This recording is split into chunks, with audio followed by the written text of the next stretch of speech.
forgive me, I'm just a messenger, no longer consider you to be competent, focused, or effective in the job. I haven't seen that poll. It's out there from CBS this morning. Someone in our audience might listen to you, Mr. Secretary, and say, oh, so we have to ask the Taliban for permission for American citizens to leave. True or not true? They are in control of Kabul. Didn't need to be this way. It's kind of like the Dunkirk evacuation. Mr. Secretary, does the president not know what's going on?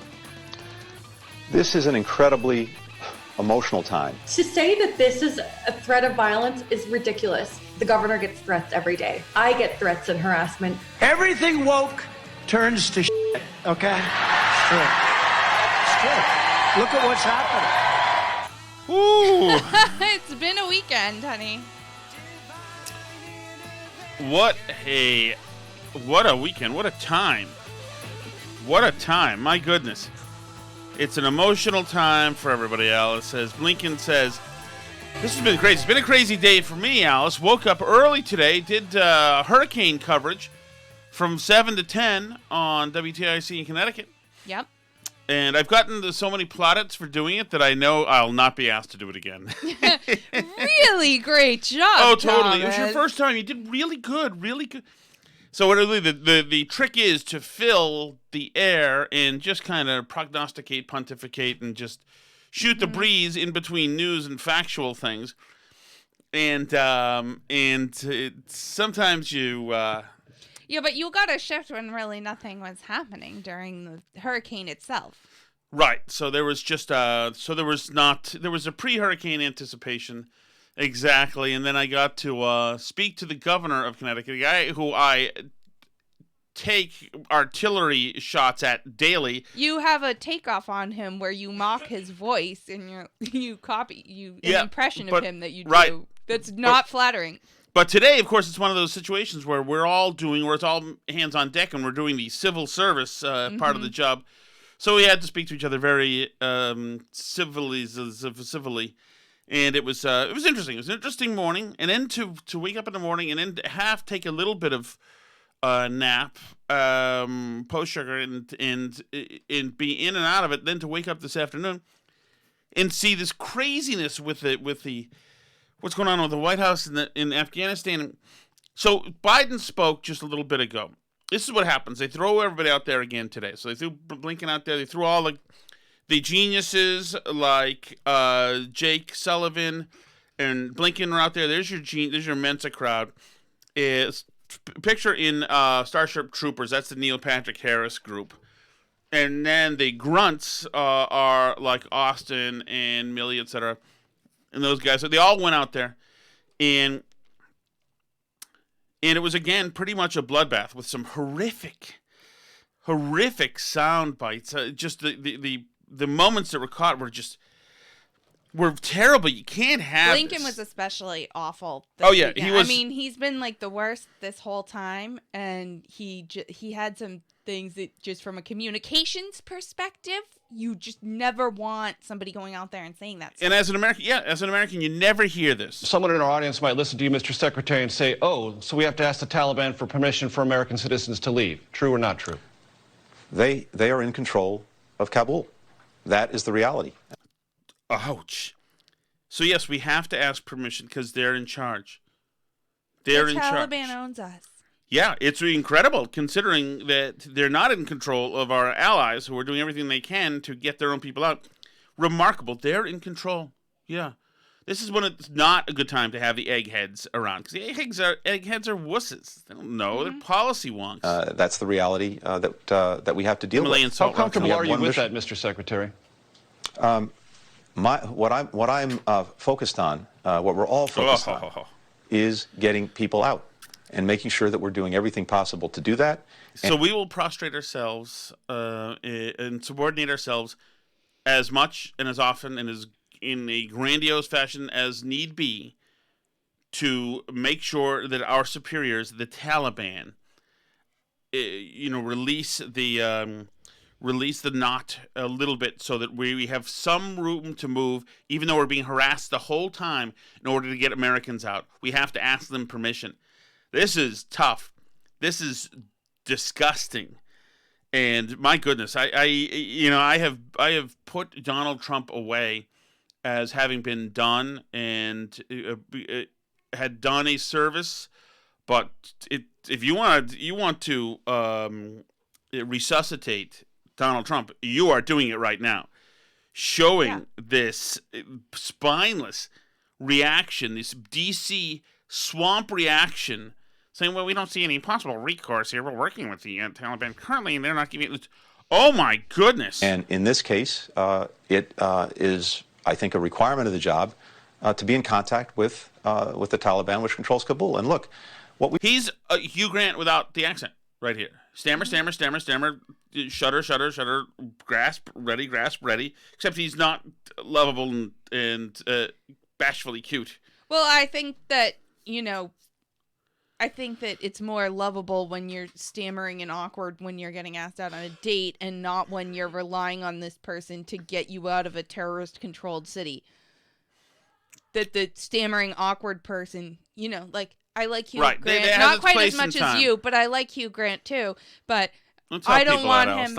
I don't want him running the operation, the military operation, to rescue me when I'm in the hands of the Taliban. Right, but he is. We've seen Major is also pretty remarkable.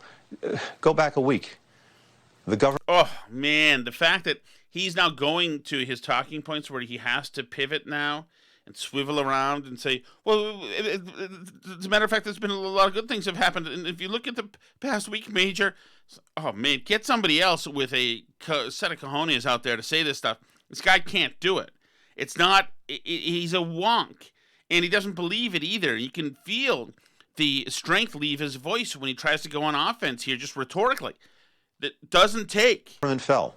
And by the way, I was on the phone with President Karzai the day before, when he was telling me his intent, as he put it, to fight to the death. Not making us feel more confident about him. That would have been good if he had been on the phone with President Karzai, had President Karzai been president. Yeah, but he was not. Mm-hmm. President Ghani was president, and then he wasn't president again quickly after that, too. Well, the next day he was gone. The military collapsed. And in the space of that week, our military went in, secured the airport, got our embassy to safety at the airport from the embassy compound, began this remarkable evacuation effort. Yeah, it is remarkable indeed, because that's an interesting word, but it is not remarkable in the way he thinks it's remarkable.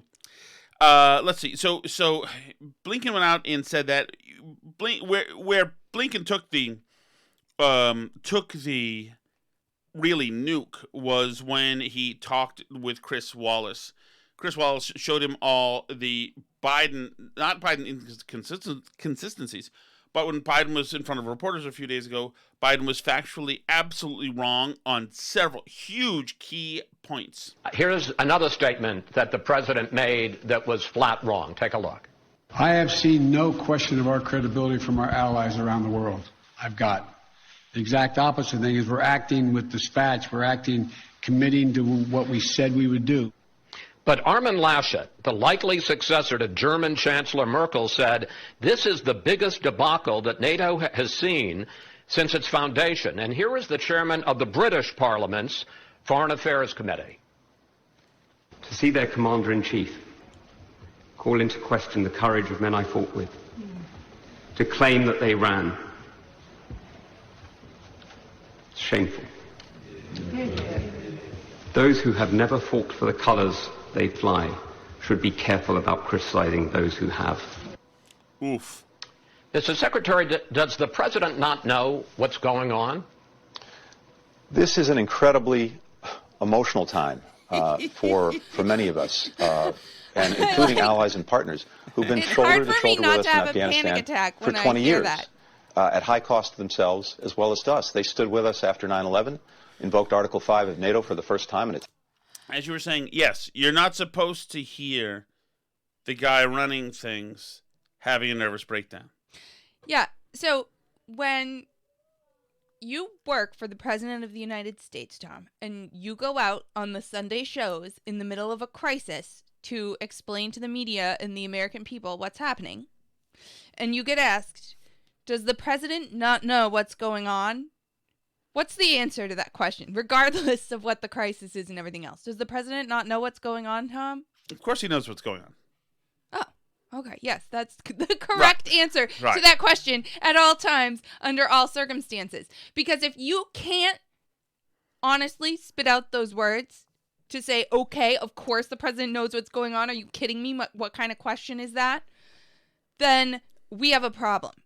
And this is a very emotional time for all of us. Is not the same thing as the president absolutely knows what's going on. What are you saying, Chris? No, he's cracking up in front of him. He's essentially, Wallace is saying, you guys have any clue what you're doing? And Blinken has said, it's really tough in here. You don't understand. In emotional, I don't want to ever hear this is a very Secretary emotional of State. time. It's an emotional time. Never say that. Never say. There's lots of emotional times out there. The enemy's watching. Can you imagine the Taliban saying, "Geez, should we just take the mainland now? Does anybody have a boat? Do we even need one?" An emotional time. Oh my God, this is pathetic. Between that, I mean, they're in charge. The Taliban's in charge. It's very emotional. Well, then quit. End the emotional roller coaster, Blinken. Attack on one is an attack on all, and we've been there together. But I've got to tell you this, Chris. From the get-go, I've spent more time with our NATO partners in Brussels, virtually, from before the president made his decision to when he made his decision to every time since. We've been working very, very closely together. Okay, you've been working so closely together that they're slamming you publicly now in a way I've never seen.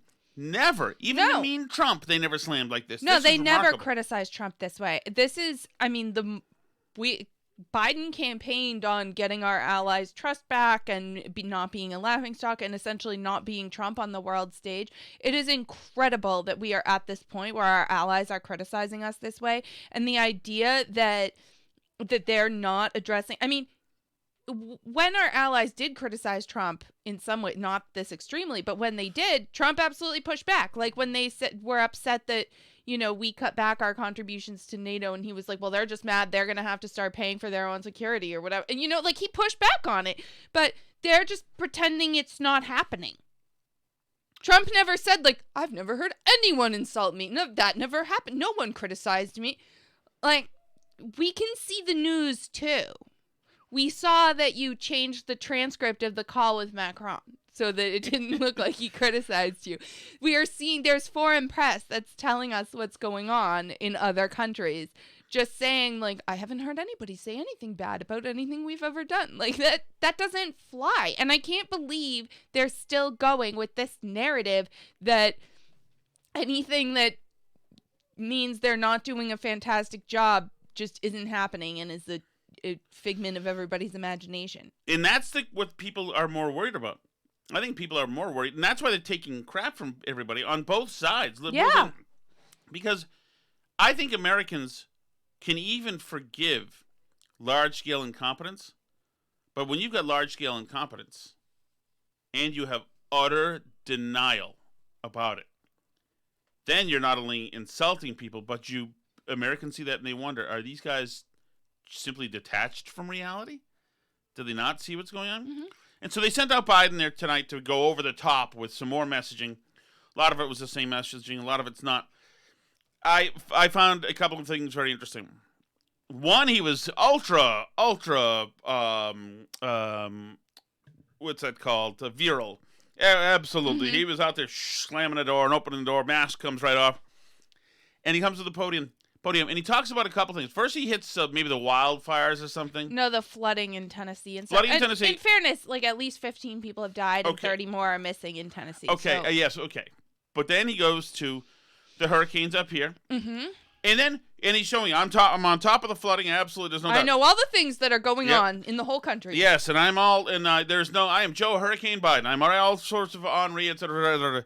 And now there's the two action items. Absolutely, knock that one out of the park, knock that out of the park. Then he goes to the third one. Now let me turn to Afghanistan. The third action item, just so you know. Did you know that we're doing now let me something turn in to Afghanistan. I've continued to make progress since I've spoke to you on Friday. Continue to make progress.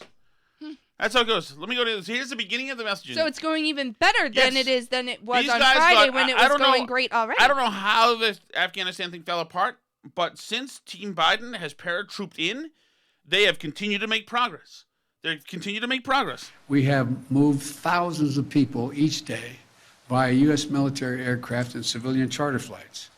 a little over 30 hours this weekend, we've evacuated an extraordinary number of people. So that the Biden speech to me, it was interesting. That's what I thought was you could see the way the thing was crafted. Biden said, "I've continued to make progress." That's how he starts it.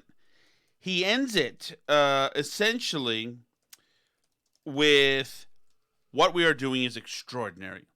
So he ends it, this whole effort. It's a huge airlift effort. Unbelievable. He said, he goes through these bullet points, which all his subordinates did too today. 33,000 persons evacuated since July. He bragged about the weekend evacuations, even though the weekend. Wow, they work on weekends yep. too? We have stood up an unprecedented global effort, Biden says. These are all supposed to be takeaway quotes for newspapers and websites, yada, yada. And then he brags about the Civil Reserve Fleet, in which we'll use commercial aircraft. The Civil Reserve is a new thing. So he's bringing all these gifts for your news copy to fill in column inches, to fill in all the things that they're doing. You can list out lots of things that they're doing. Right, so many things. And then I thought it was. This is where the smart people, though the very cynical people in the West Wing get going. Biden says at one point, "We will welcome Afghans to the U.S. because that's who we are," which is obviously them seeing some utility in setting up a battleground versus like Laura Ingraham and Tucker Carlson.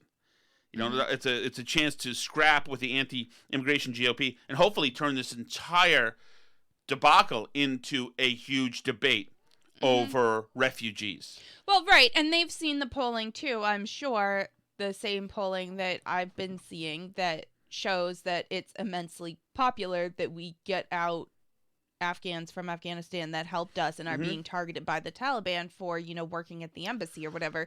That's a very popular position, even on the right, despite what Tucker Carlson says about it. I'm a little bit leery of how much vetting we're doing of who actually helped us and who didn't. But I think in general, the sentiment stands that we should get out people who helped us, right? Sure, that's fine. But that's what they would rather change the topic, the channel from this into an immigration fight and maybe an amnesty fight.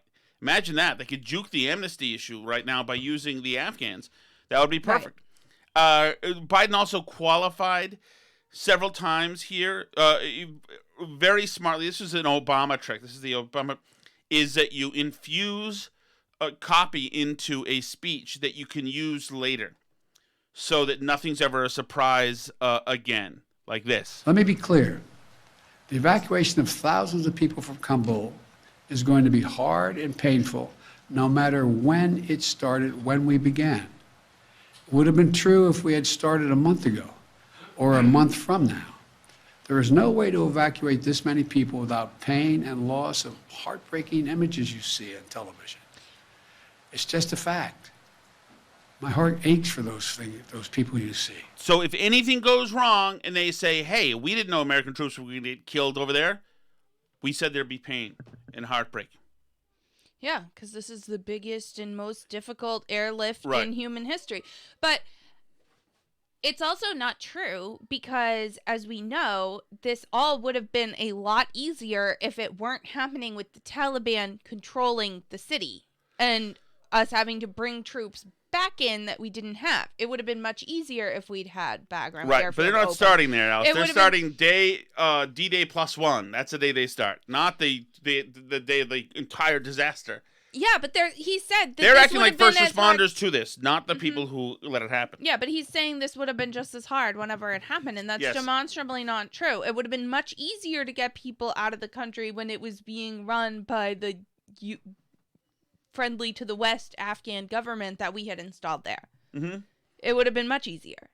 So if they had intelligence where they knew this was going to happen and they didn't get people out in advance of pulling out the army, that's a bad error. And I know that we're not supposed to do any after-action reports yet. It's not time. I mean, yeah, but it also doesn't address the actual issue, which is, like, are you getting people out? Because we had a number of Americans there, at least 10,000. I think the best numbers probably were 10 to 15,000 there, right? Mm-hmm. And they're saying they've gotten out 28,000 people. Well, a lot of those are Afghans. How many are Afghans? And they're not breaking it down. I think that's another reason why they're, trying to pivot to the immigration debate, because they're trying to head off anybody asking, like, so out of the 28,000 people that you've gotten out in the last week, how many were these 15,000 Americans that we know are there, and how many are additional Afghans with SIV visas or whatever? Like,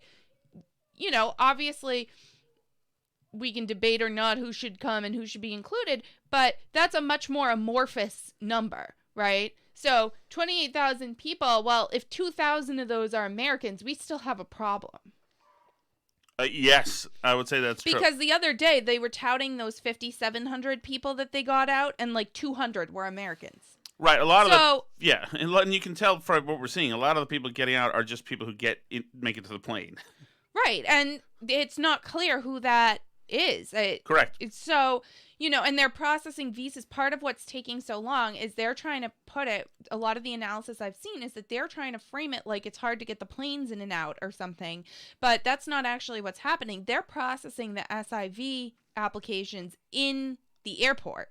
So that's what's taking so long, is processing all the visas. These weren't people that already had their visas processed, and it can't be that many Americans because the Americans don't need to process their visas. They just show their American passport. So this is still a question of, how many of the people getting here are Americans that we absolutely 100% need to get out? That needs to be our first priority. And then, like, as many people who helped us as possible who are Afghans who are going to be targeted, that's great too, right? Like, that needs to be the order of operations here, and it doesn't appear to be. I don't know if you have it, but Lloyd Austin was also on some shows, on Martha Raddatz specifically. Do you have him? I might. But anyway, so he apparently... Yes, here we go. We're going to try our very best to get every every American citizen who wants to get out. And we continue to look at different ways and creative ways to reach out and contact American citizens and help them get into the airfield. You said American citizens. What about those Afghans? What about those interpreters? What about the people who are desperately calling? Absolutely. The people that are in the special immigrant visa program are very, very important to us, and these would be the interpreters and many of the staff that supported our embassy and other embassies, by the way. We want to evaluate them as well. Will you ask the president to extend the deadline if they're not out? We're going to continue to assess the situation and again, work as hard as we can to get as many people out as possible. And as we approach that deadline, we'll make a recommendation to the president. Frig, there's part of me, Alice, that thinks, first of all, this deadline, F the deadline. What are they talking about, deadline? But part of me thinks that it's possible that we abide by that deadline and leave a whole bunch of people, thousands, hundreds, if not thousands of Americans, and many thousands of Afghans. Yeah, and they've already started to kind of say that they told people to leave earlier and they didn't. Yeah, I so got they've tried that. to Hold blame on. them. Yeah. And I saw some of that too. But in it his seems statement. that the core mistake here, it appears, in your withdrawal plan, Jake Sullivan, was pulling the military out to Jake before Sullivan. the civilians and before our allies. Why did the military get withdrawn before the civilians? Does that, in hindsight, that looks like just a catastrophic mistake.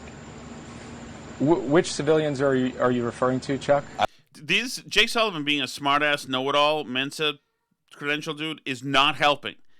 These guys being smartasses now, being too smart for everybody in the room. Meanwhile, is he the one authors, who's a Rhodes Scholar? I'm sure. Meanwhile, being the authors of a total international F-up, it ain't a good look. Does not help.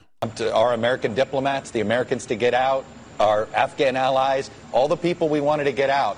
Why did we withdraw the military and our military support before we could get that out? Why did we hand over Bagram before we got these people out? Let me start with our diplomats, because the plan from the beginning was to sustain a U.S. diplomatic presence in Kabul after our military departed. That was the plan from the beginning, and because we believed that if necessary, we could draw down our embassy presence in a crisis and get all of our diplomats out. We had a plan in place to do that. We did that.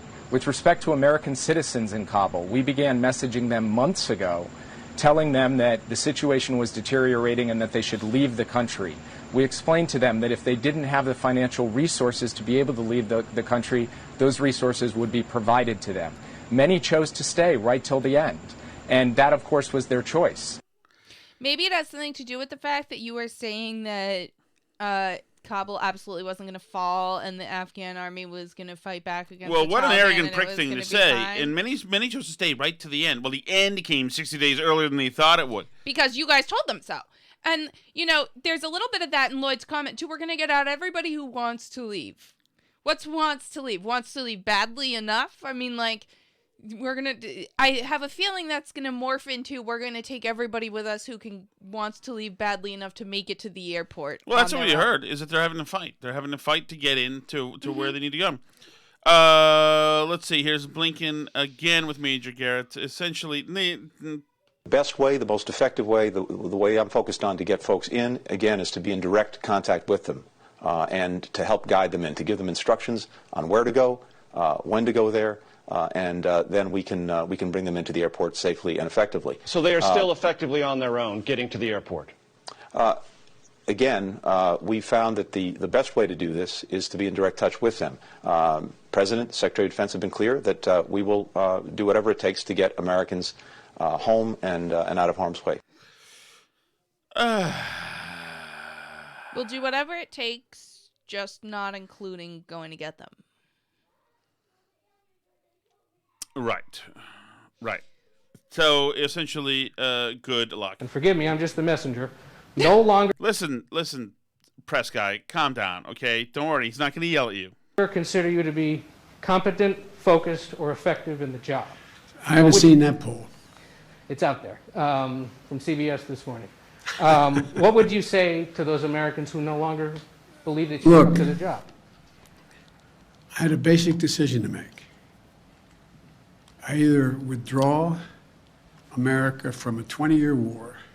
It's the Biden going right back to the false choice. Mm-hmm. It wasn't about withdrawing or not. It was about not screwing up while withdrawing. Right. It was about not handing 15,000 Americans a whole bunch of military equipment and possibly 5,000 to 7,000 troops to the tender mercies of the Taliban. That was the trick that we had to avoid, which we didn't. That, depending on whose analysis you accept, cost us $150 million a day for 20 years or $300 million a day for 20 years. I carry this card with me every day. Oh, God, with a card. I'm so sick of this. In fact, where we lost 2,448 Americans dead and 20,722 wounded. Either increase the number of forces we keep there and keep that going, or I end the war. That's not a great sign. That the core they have to go to is the false choice. Hey, it had to be this. There was no choice. It was going to be this now or this later. What do you want? Pick your time. That's it. And also, just in case you don't know, that it's going to be painful and it's going to hurt and there's going to be more pain involved, so it's going to hurt. That's it. And Americans, you're on your own. We gave you plenty of time. Yeah, we warned you. Hey, if I were you, I'd find a way to get to the airport.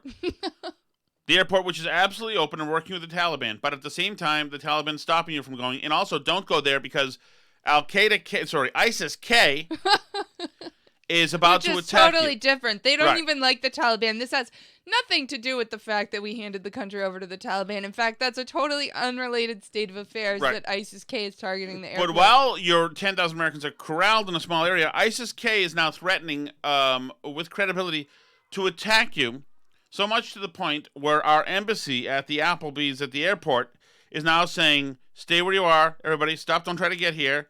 But that's not worth a breaking news item. Mm-hmm. The fact that ISIS-K is swarming around and is possibly going to kill Americans. And the Taliban's telling him. They've been telling him all for the last 24 hours, yeah, the ISIS is coming to kill you guys. Well, yeah, and Austin acknowledged in his interview with Reddit, she's like, but we're getting reports that people from the Taliban are beating up Americans who are going to the airport. And he says, yeah, there have been a few incidents, isolated incidents. Like that's fine. Like, they can just beat up a few Americans. There are some making it there, so that's totally fine. That's normal.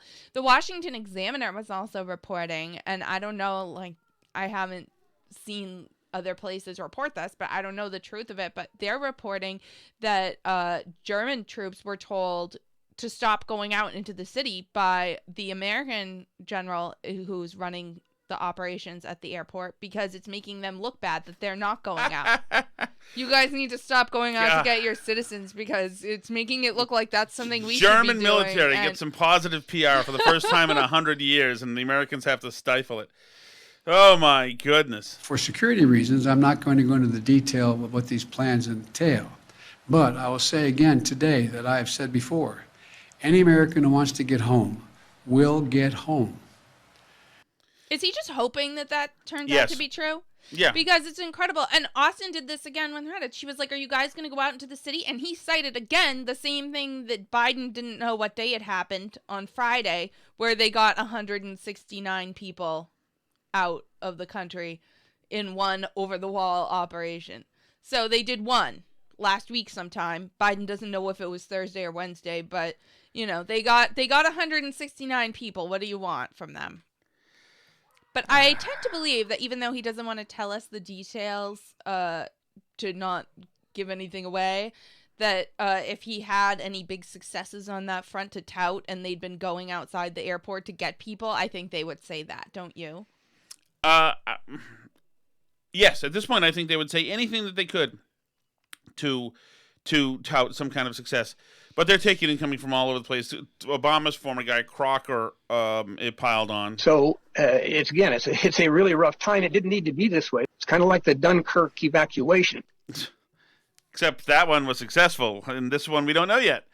And Seth Moulton piled on, which we don't have to play. He's a jerk. And well, also in Dunkirk, they weren't going like, sorry, we can't go and get you. They literally had a bunch of...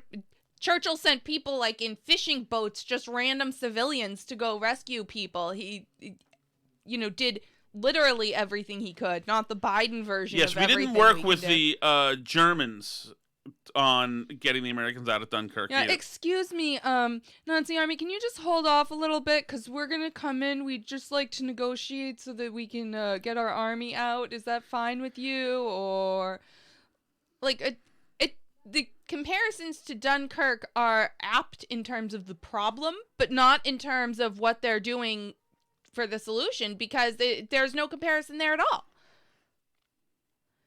I don't know. I'm so enraged at them, and I'm so enraged at them for like not caring and just seeming so cavalier about the whole thing. It's like they still can't understand why anybody's upset with them. No. Not at all. And that's why when somebody comes, when you see this, like you and I have been watching this, and today's been a crazy day, especially with the hurricane stuff, and especially it's just an odd day, probably for you guys listening to it. It's just an odd day. And you wonder, you see so much of this, you wonder, can this be possibly true? Can this possibly be true? Can Blinken really be speaking like this? Speaking in this weird, almost bureaucratic, politically progressive kind of amicable way that he's trying to. He still doesn't want to hurt feelings, it's crazy. And you think, what's happening here? Are we high? Did we eat mushrooms by mistake or something like that? And then you hear somebody say something like this, and you say, G.D. Wright. Let me ask you, do you think that General Patton was woke? I don't think so. What do you think, Mike? Mike, was he woke? I don't think so. I don't think he was too woke. He was the exact opposite. You know what woke means? It means you're a loser. Everything woke. Everything woke. It's true. Everything woke turns to shit, okay? It's true. It's true. Look at what's happening. If that's not the saying of the year, everything woke turns to bleep. It's perfect. It's exactly right, and encapsulate the lack of energy and gusto and fortitude that we're seeing right now with Afghanistan, about how these swampy bureaucrats act and talk, and they're still so smart. But that's the guy Jake Sullivan saying, what diplomats exactly are you talking about? We give them plenty. Everything woke turns to bleep. Thinking of bringing Patton to it. Well, because by definition, woke is what you do. Critical race theory and gender studies is what you do when you have no other problems, right? Because it's the practice of finding problems when you have nothing else to worry about, finding new made-up problems. And so, when you have actual stuff to do, things to worry about, that's when you can't afford to be talking like this. And the only people who can afford to sit around behaving this way are people in universities that have the cushiest lives and have no real issues, which was everybody's point about the woke military from the get-go about, Milley and his feud with Tucker and whatever, is that the military has actual stuff that they need to be doing, like killing bad guys. But I think I think that you didn't quite expand it enough, because you said wokeism is what you do when you don't have actual problems, and I think that's true, especially for people in their teens and 20s and 30s. Mm-hmm. But wokeism also transfers the weight of existential problems over to symbolic problems. Mm-hmm. And so, Blinken has talked about, he's been preaching all year about inequities and social justice, and systems of racism, etc. And so to him, and to all these guys, including Jake Sullivan, etc., they've been trained now, again and again, that those are the problems. Remember, white supremacy, that's the big problem, and climate, and of course the racism, worldwide racism. Those are the problems. Yeah. This stuff happening in Afghanistan, this is an inconvenience and a distraction from the real problems, which is, of course, racism. Which is why nobody's sacking up and doing the right thing, which is killing these MFers in bulk, taking back the airbase, mowing these freaking rats down mercilessly, and getting our people out of there, which is what you do when you want to get your freaking people out of there. But they don't consider that this to be such an issue, a desperate issue. They don't, because there are bigger issues. Look how bad we've been before we start talking about the Taliban. They've gone around the world on a We Suck tour already. Seriously. Which is why when you have a guy say this... Everything woke turns to shit, okay? Sure. It's like, damn right. Damn right. There's an adult, regardless of him calling people horse face or whatever, he at least freaking gets that. That's human emotions, which haven't been curtailed by some freaking... guilt-sourced origin, weird brainwashing. Here's another one right here, Ron DeSantis. Has a single person tendered their resignation as a result of this? Has anyone been fired? Have we seen anything? It just seems like with our national government, if you're part of the Beltway clique, you don't have any consequences. As long as you're part of the in-group, you can fail upwards and keep failing upwards. I think there needs to be some accountability for this. This is not the way we want to see the United States behave abroad, and it is humiliating for our country. I think it's a gut punch for a lot of veterans. And you get Brian Stelter and CNN and many in the press now saying, well, they're beating up on Biden. This is way too much. They're being very mean to Biden. Is it exactly what anchors and reporters should be doing? Holding the administration accountable? Holding the administration accountable? Or has the coverage been out of proportion, out of step with the American public? Let's ask two of the critics this week. Matthew Dowd, former ABC News chief political analyst and former advisor to the Bush-Cheney 2004 campaign. And Amanda Marcotte, senior politics writer at Salon.com. So, Matthew Dowd, you would describe the media's coverage this week as what? Way over the top and unconnected. Not surprisingly, of course. He's an itch babe, Matthew Dowd. Now, remember, he's the guy who said, this is worse than the Capitol riots. Where's the 9/11? Where's the 9/11? Where's the 9/11?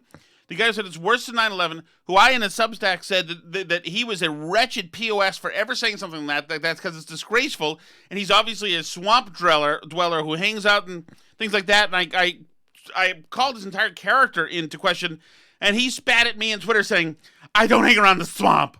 I don't. I just called you the devil incarnate, and you're coming to me about what cocktail parties you go to? These guys are panty waists and by the way, once again, absolutely beta freaking soy children, and they're ridiculous. And that it's completely related to what's happening with Christina Pushaw. Pushaw. Sorry, Alice. I like her.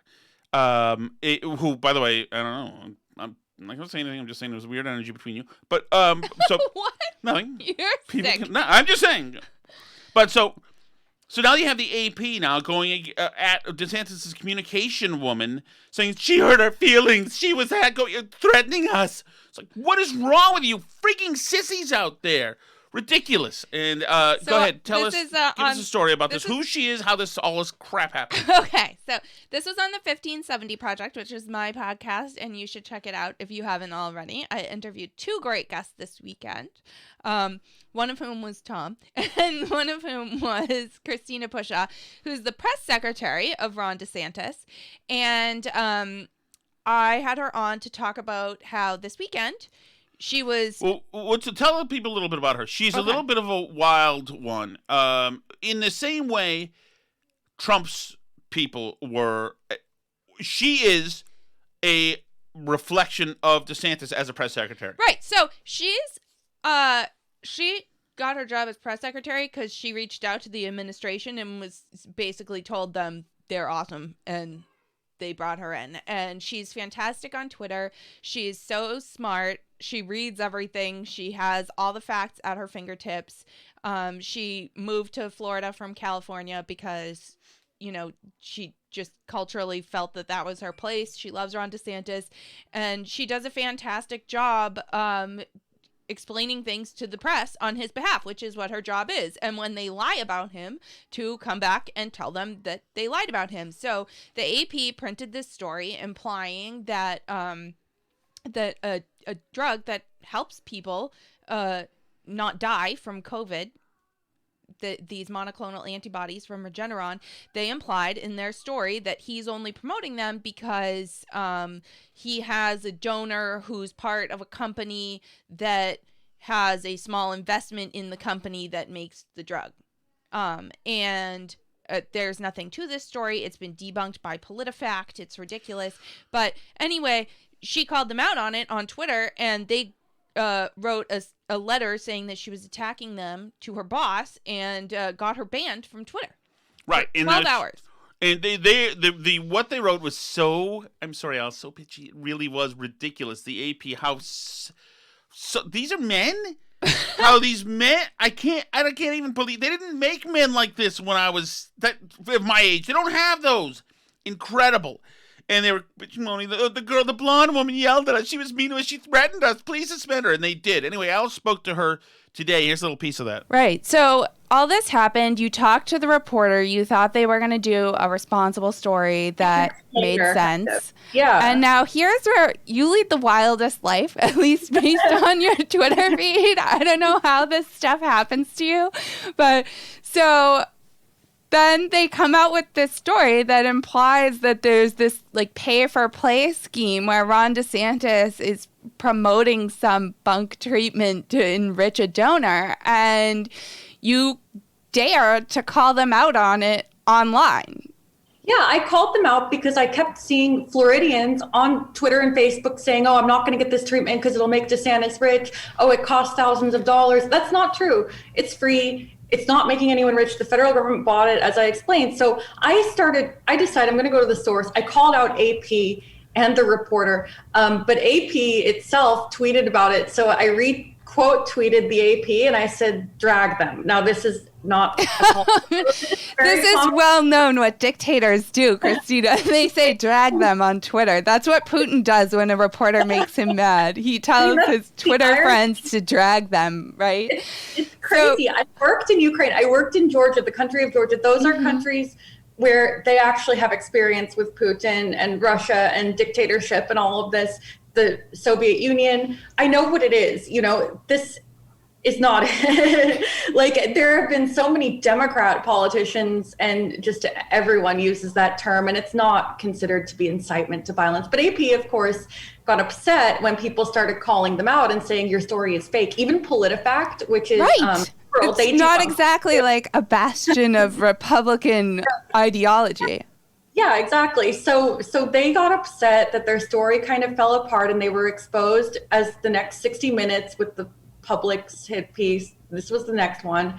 And so I think in order to change the narrative and distract from their failure of reporting and their hit piece, their CEO, incoming CEO, wrote an open letter to DeSantis saying that the press secretary, and they mentioned me by name, incited an online mob of online violence against our reporter. Right. Let me read a little bit of this because this is like the most unintentionally funny thing that's happened this year so far, I think.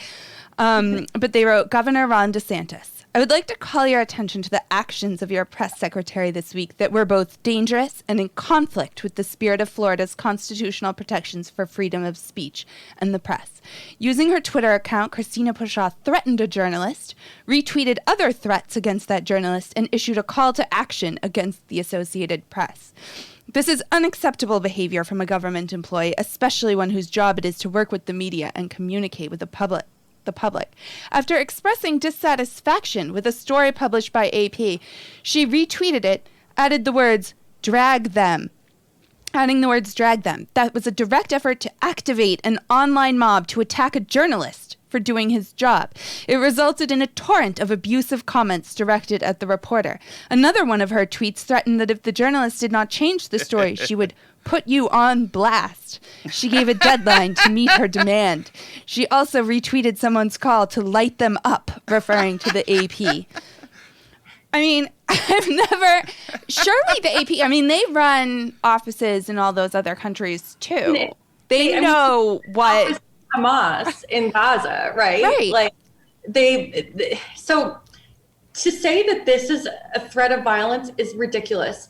For the record, I didn't see anyone threatening that reporter. If anyone did, it's obviously wrong. That would never be condoned by anyone in my office or by me. But I'm sorry, because of these inflammatory media narratives, the governor gets threats every day. I get threats and harassment.